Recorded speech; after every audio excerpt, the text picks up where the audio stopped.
Hi friends, welcome back to Insi's Imaginative World. Thank you for watching Insi's Imaginative World storytelling and listening to all our adventures.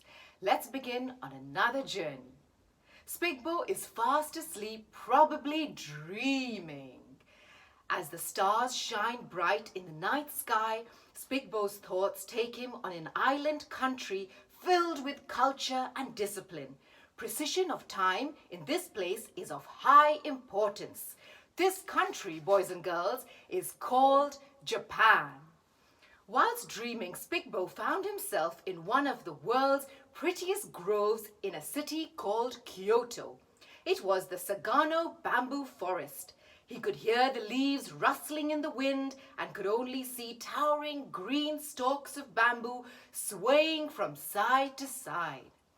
The sunlight beaming straight through the densely packed groves onto his face. He looked down and realized he was seated on a stalk of bamboo. To his surprise, he met Panda, whom he had visited once at a zoo a few years ago. Panda was shocked to see him. He swayed across from one bamboo stalk to another in full speed and hugged SPIKBOW. What a tight hug it was. "Welcome to Japan," he said. "What brings you here?" "Oh, I always wished to visit Japan and learn its language and get to know all about its culture," smiled SPIKBOW.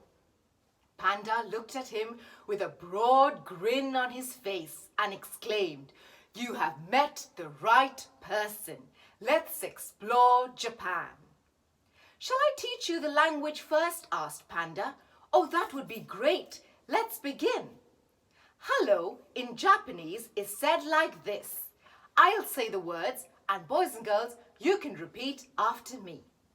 Konnichiwa. Konnichiwa. Goodbye is sayonara. Sayonara.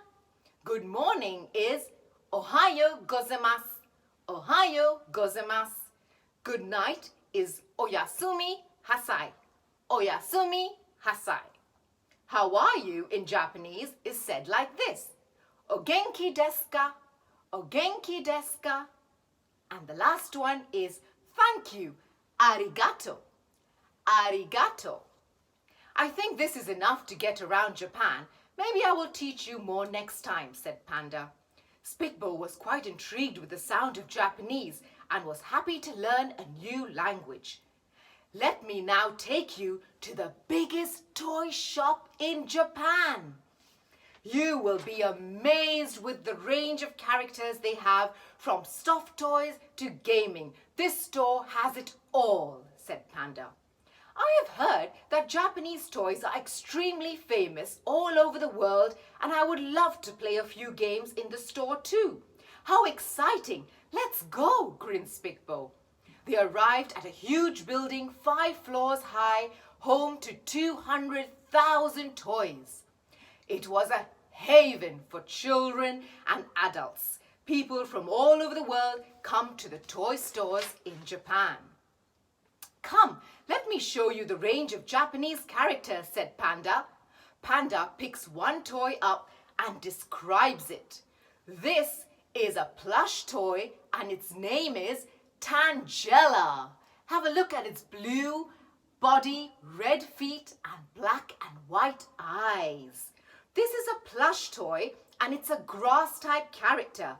They are strong against water, but weak against fire and flying. They can't fly. It's a dragon character. That's fascinating, said SPIKBOW.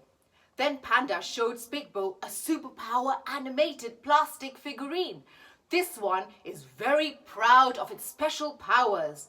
Oh, just like me, Panda. I have special powers too. This is called Charizard, and I will show it to you, boys and girls. Here is Charizard. Can you see? Ooh. When he gets angry, the fire on its tail will turn to a bluish white color. Can you see its dragon-shaped wings? It's quite interesting, isn't it? Wow, said SPIKBOW. And because of his dragon-like shape, he depicts a lot of dragon moves. He breathes like a dragon. Even his heartbeat is like a dragon. Panda then shows him a different character in the store.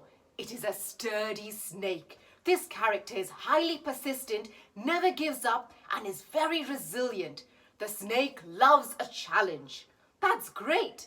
I might get one of these. I like snakes. Be careful, Panda says. I'm not too sure.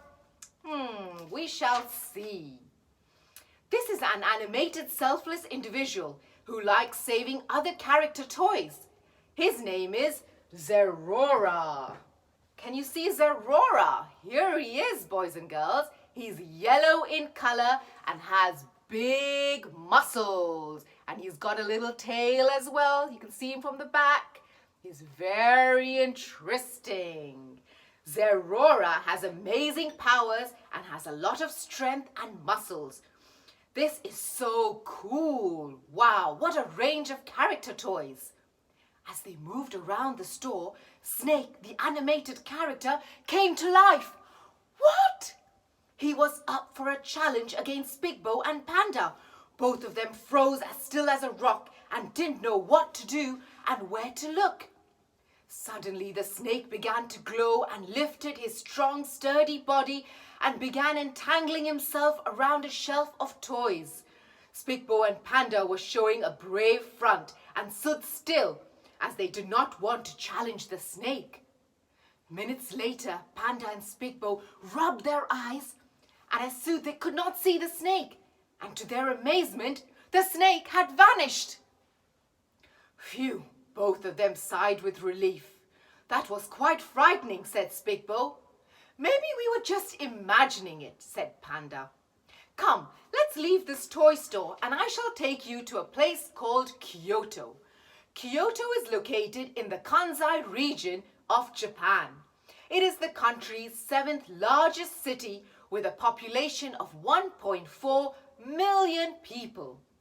They walked around the city gazing at the stunning architecture of the houses, the narrow streets, and animated little dining spots. SPIKBOW asked Panda if he could take him to purchase a unique Japanese attire. Japanese people wear a kimono, which is a flat T-shaped garment with square sleeves and a rectangular body worn with an obi.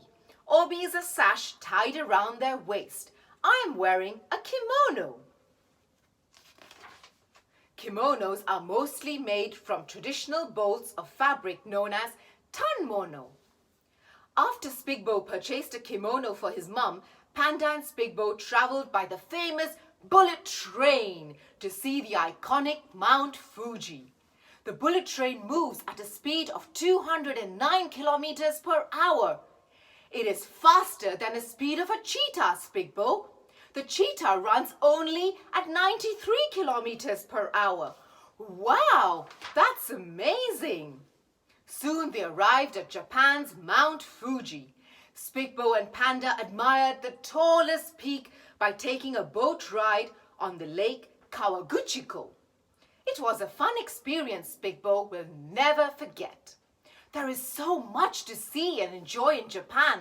The people here are so friendly and kind. The pretty decorated streets are adorned with culture and tradition. It all seems so overwhelming, Panda. You are so lucky to stay in this fantastic city, said SPIKBOW. I can sit all day in this boat soaking in nature's beauty. Mount Fuji is an unforgettable sight. SPIKBOW continued to praise the gorgeous Japanese landmark.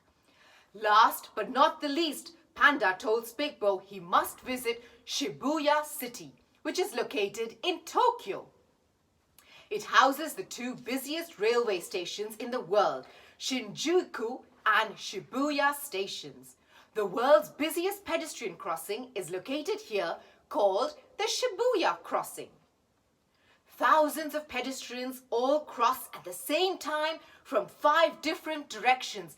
It's absolutely chaotic, SPIKBOW, but we must take a few pictures here. SPIKBOW removed his camera and gave it to Panda. Panda started clicking away and got some unimaginable shots of SPIKBOW crossing in different directions. Panda handed the camera back to SPIKBOW. Just as they were talking, the traffic lights turned green and people began crossing in all different directions. Panda got pushed around and so did SPIKBOW by a few people, and before they knew it, oh no, boys and girls, they lost each other. Oh no, said SPIKBOW, how will I find Panda? He shouted out to him, Panda, Panda. But there was no response. He couldn't find him. I must look around harder. I must find Panda. I must find Panda. I must find Panda.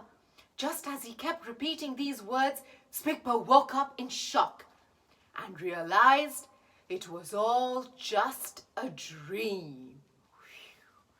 The end.